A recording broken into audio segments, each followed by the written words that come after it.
Finally, final common criticism is parents saying, I think these are a complete waste of time. Um, so you won't be surprised to hear me say that I disagree. I think we're going to go back to this common thing, which is, do you say that about the other forms of play that these children indulge in? Do you say that about the forms of play that you indulge in as an adult?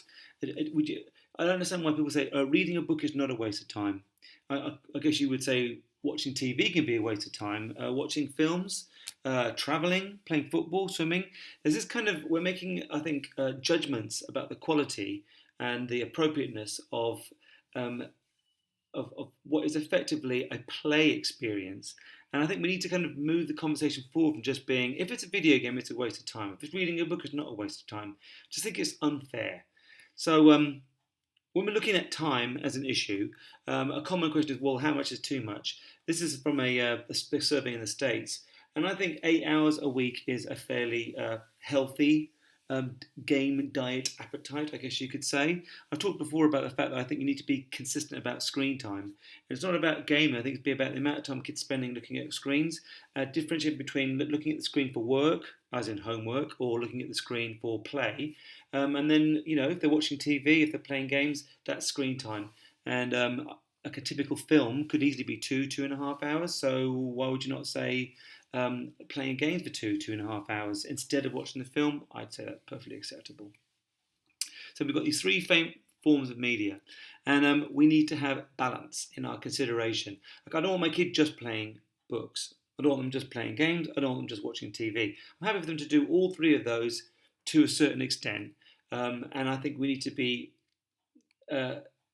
reasonable in terms of how we manage the amount of time they spend in each of these areas.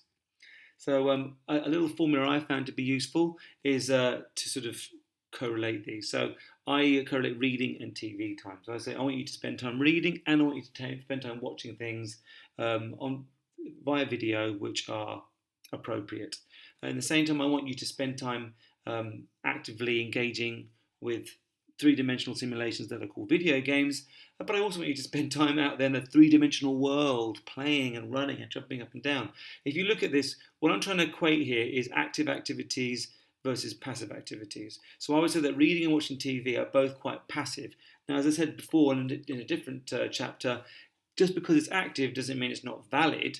These are both powerful, potentially educational, potentially wonderful experiences that are both active. The person is using their imagination to construct things and reacting or whatever, understanding the content that's being given to them. But these are both extremely active experiences. Let's have balance. So I'll often say to my children, if the sun's shining, go out and play. If it's raining, go and play a video game. I think it's fair enough to say I want you to spend this much time doing that, this much time doing that. I think that's a fair compromise. So to sum up, what have we learned? So, how have video games changed the world? Well, they've entertained us, they've put us in the shoes of cartoon characters in fantastic settings, they've made spatial reasoning fun, they've allowed people to connect and explore non-existent worlds, they've helped bridge the gap between Eastern and Western culture, they've provided a safe space to run riot, to fantasise out loud without anyone actually getting killed, they've handed a generation of creative thinkers a whole new set of tools to express themselves with, and they've inspired and instructed millions of children, not that anyone cares about them. So I think that was a fairly good summary of just the sheer breadth of gaming. But as parents, with your children, can you please be, what I've been talking about, media agnostic? Be consistent across the platforms. Don't just pick on one and stereotype that one. Don't be biased against one form of media. Be consistent across all of them. So in terms of saying, I'm happy for that to happen, then you're happy across all the platforms. If that's a no, violence is an obvious one, swearing. If I'm not going to allow any of that, then you should be saying the same thing about TV and the same thing about books. Or maybe you're going to tolerate a small amount, well, fine.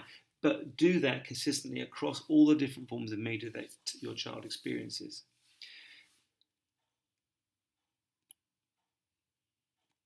Last but not least, I guess if you're watching this video, you are doing the right thing. Stay informed.